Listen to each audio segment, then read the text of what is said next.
नमस्कार दोस्तों, स्वागत है आपका मेरे चैनल स्टडी थेरेपी पर। और आज 28 जून 2025 की करंट अफेयर्स हम लोग देखने जा रहे हैं।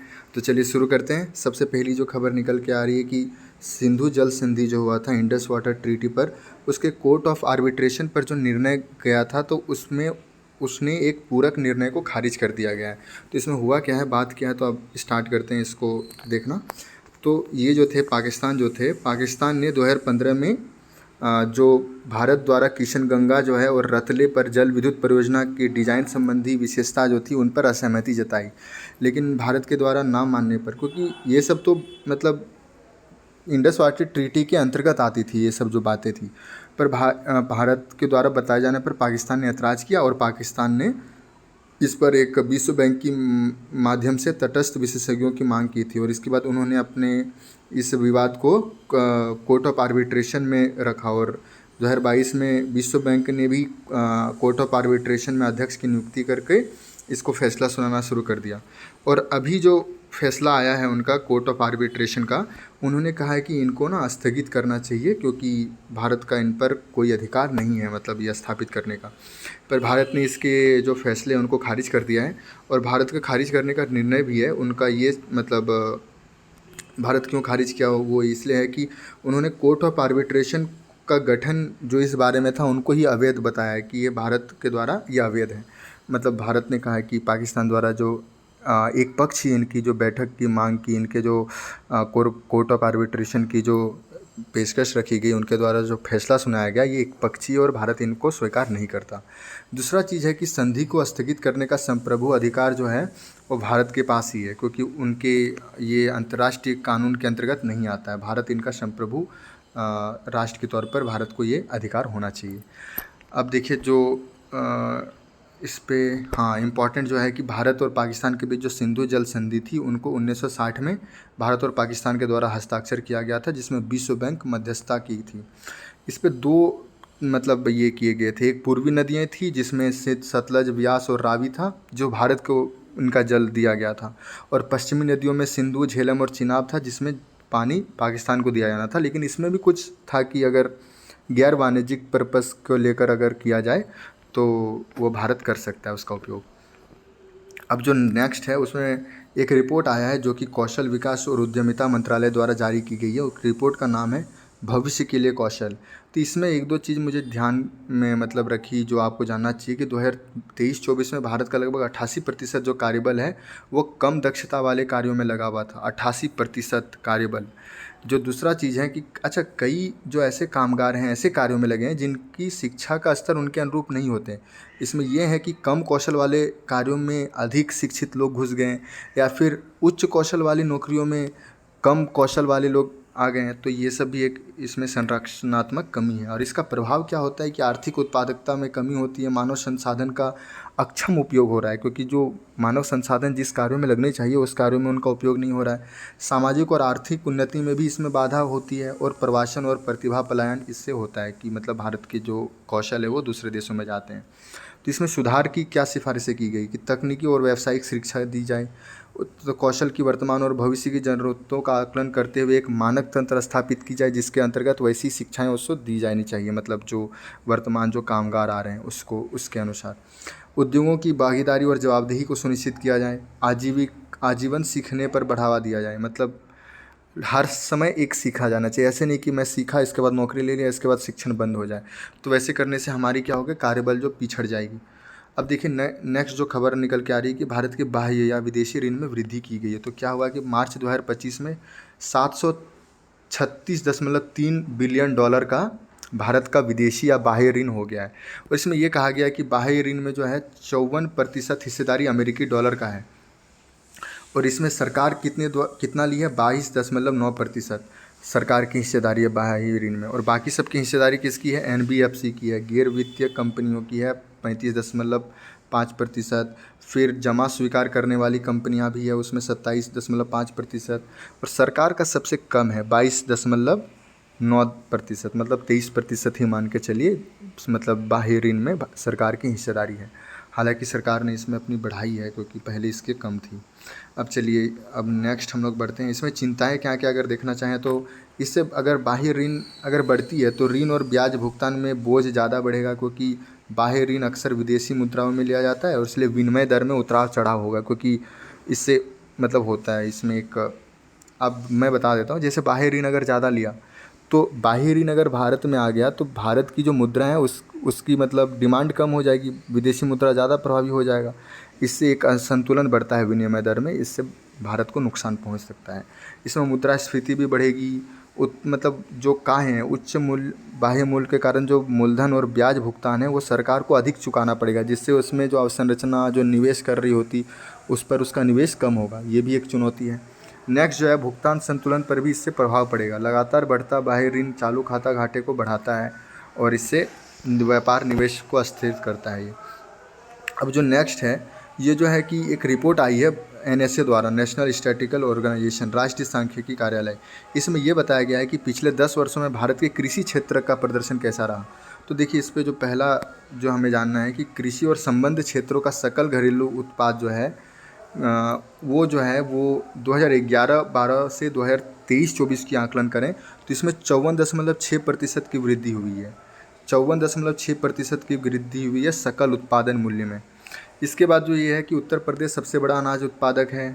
इसके बाद जो इम्पोर्टेंट मुझे दिखा उसमें यह है कि समुद्र मछलियों की हिस्सेदारी बढ़ रही है इसमें, और मीठे पानी की मछलियों की हिस्सेदारी घटकर 50.2% हुई है, तो ये अच्छी बात है।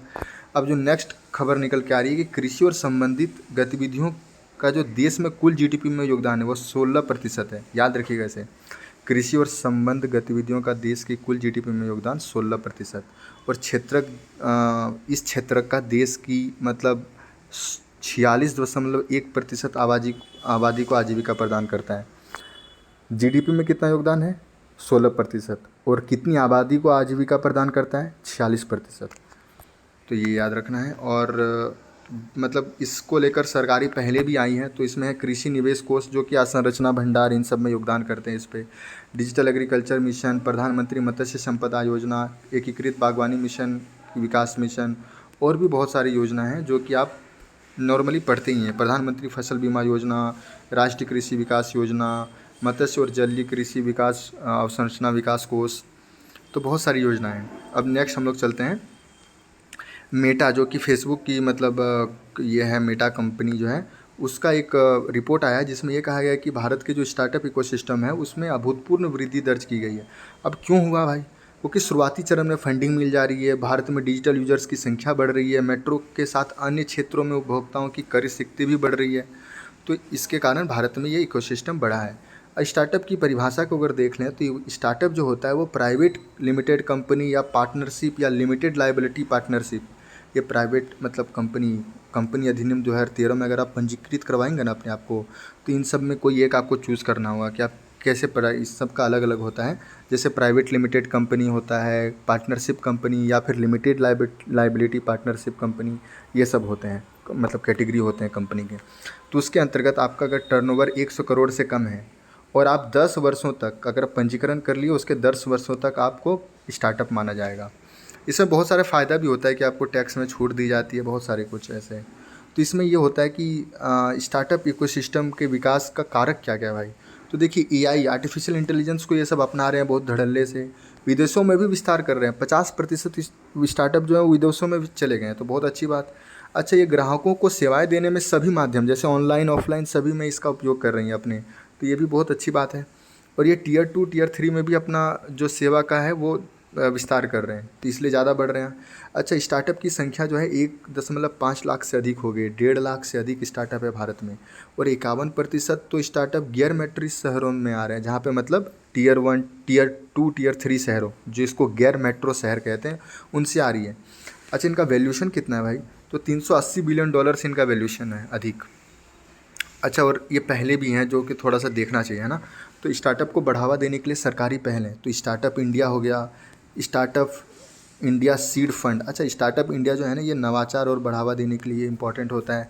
स्टार्टअप इंडिया सीड फंड जो है उसमें स्टार्टअप को विभिन्न चरणों जैसे कि उत्पाद का विचार, प्रोटोटाइप विकास और बाज़ार में प्रवेश के लिए सहायता प्रदान करता है ये। फंड ऑफ फंड्स, जैसे स्टार्टअप और वेंचर कैपिटल फंड्स के लिए ही, मतलब ये देश में ही पूंजी जुटाएं, उसके लिए फंड ऑफ फंड्स की व्यवस्था की गई है।